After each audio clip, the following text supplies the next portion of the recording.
I don't even know what to say right now. Um, I have my wall that I write things on, and it says, if I can find it real quick, it says things that are hard to say are usually the most important.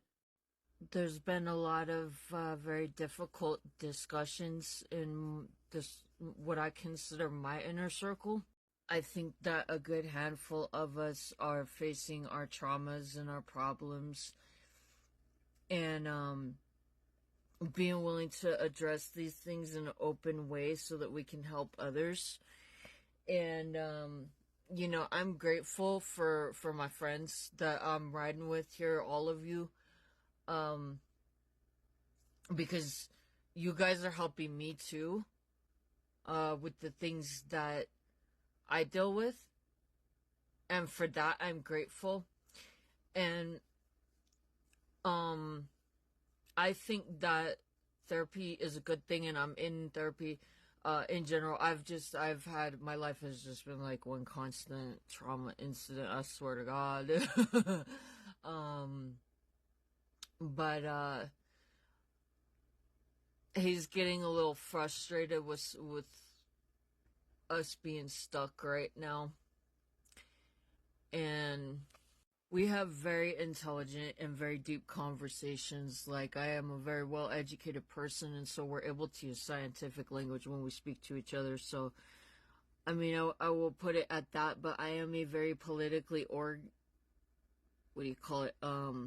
oriented person in general. Like, when I'm suffering hard and I see sociological causes of it, I will address that, Anyways, he's directed me towards Huberman Labs. This part you might find interesting, though. He's directed to Huberman Lab. Is this Huberman guy is a very well, top of the field educated psychologist, and he talks about how when people with trauma are alienated and isolated or whatever, the psychological consequences of that, which I think most people would kind of have an idea of already.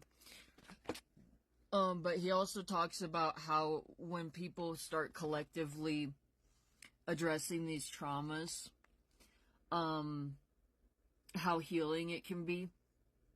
And he also talks how it can start leading to political change. And they have some discussion around that. So I'm having difficulty finding the timestamp, and I really am engaged in a conversation kind of right now and don't necessarily want to be looking for that. But what I'm trying to say is that, like, in a way, there's an aspect to it where it feels like we're finding each other, like, as people that are have these similarities. But I want you guys to know that this is productive behavior. I can only speak for myself personally, because there's only a level of depth that I've actually, like, talked to anybody about these things, But I feel like when I tackle issues or whatever, like, there's an added burden on my back of the weight that I'm carrying of other people that makes me feel like I have to keep going, and sometimes I just do not feel that energy in my heart to keep doing that anymore. And then I think about the consequences of that because I've already started something or whatever, Life keeps trying to kick me down, and I think that that's a given because we're in a global recession after a cataclysmic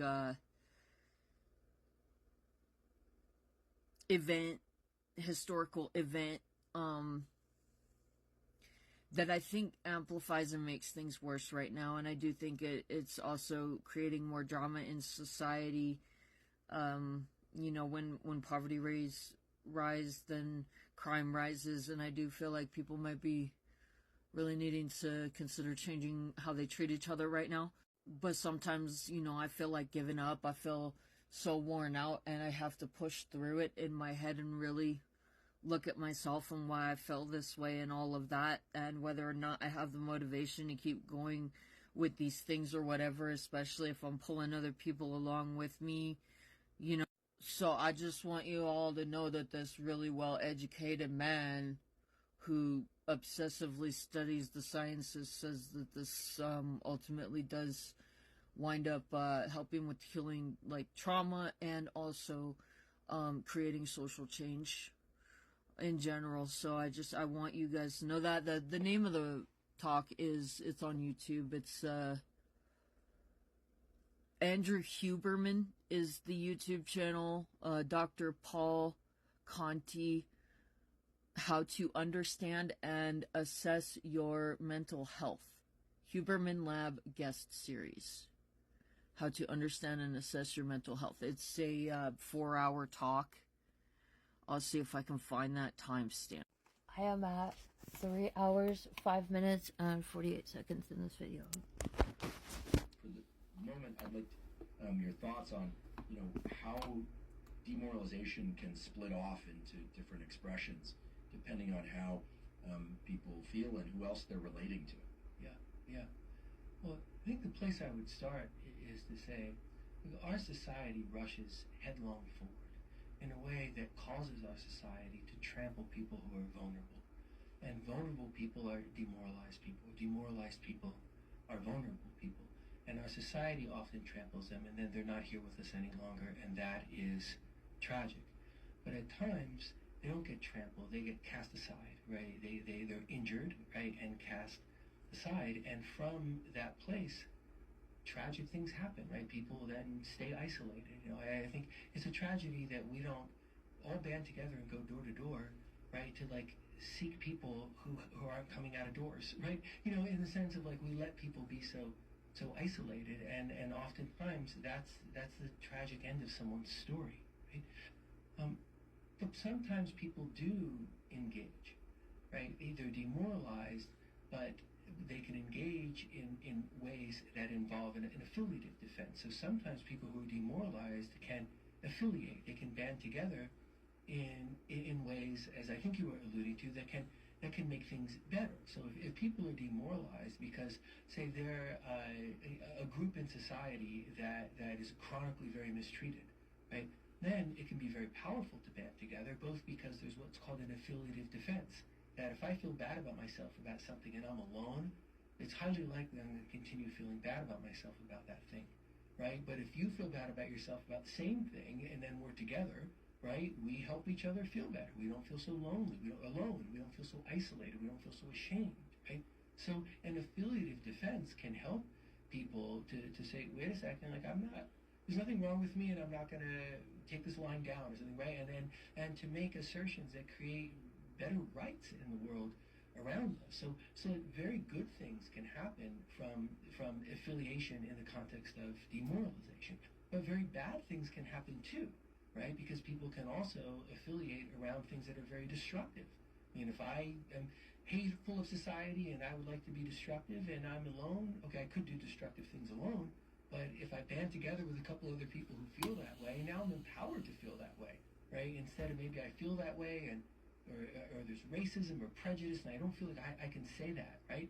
But then when it's permissive, right, because other people are in the same place, then people can accentuate the hatred within them. So affiliation is very, very powerful, and part of society rushing so headlong forward and either trampling or marginalizing people is that we then don't pay attention, or not enough attention, to what happens with the affiliative groups, right? How do you guide people towards being able to affiliate in ways that are productive? How do you give them routes of being productive, right? How do you try and protect against the ways that affiliation can lead to destructive behavior? So I think that, a lot of this is, these are the natural things that happen within us, but a lot of what we're talking about now gets impacted a lot by society and societal standards, which we, of course, altogether, determine, right, and arise from us, but they start to sort of transcend because it's now people interacting with a whole social system.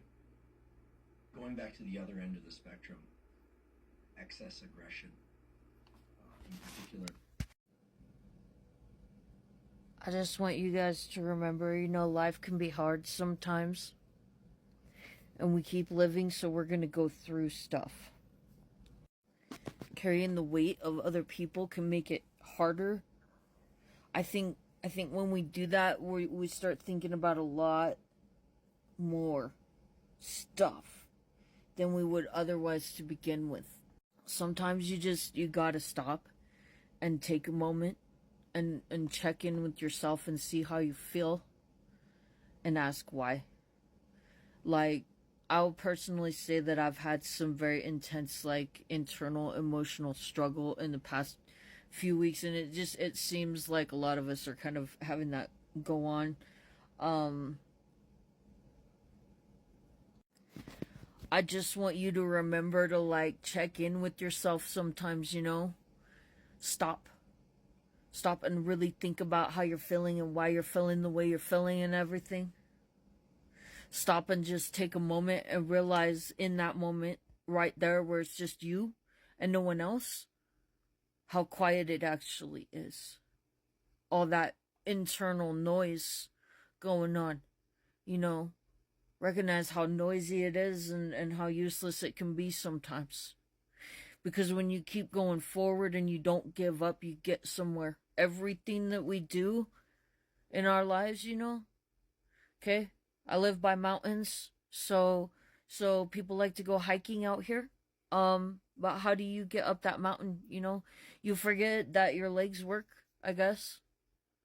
You forget about the action that they're taking. But, you can hike a mountain in a day, and that was really done one step at a time. Be careful about getting down on yourself. Stop and take a moment and look at the things that you have accomplished in your life. And you'll probably realize that you're a badass motherfucker. Take yourself out of that. Take yourself out of all of these things that are going on that are, taking you out of you. Like, all of that external noise, and then there's just you. And who are you, though? That's the thing that matters at the end of the day. And you need to take care of yourself and give a damn about yourself over anything else. Especially if other people are being ugly around you or you're seeing a lot of ugliness. And I can tell you right now, if there's a lot of pain and suffering and hate, my God, these glasses are crooked. And you're not part of it, and you're feeling the way you're feeling because of all that stuff, then you're probably one of the people that we need more of, So, if you want that thing in society that's ugly and hurting others to go away, then, less bad people, more good people, please.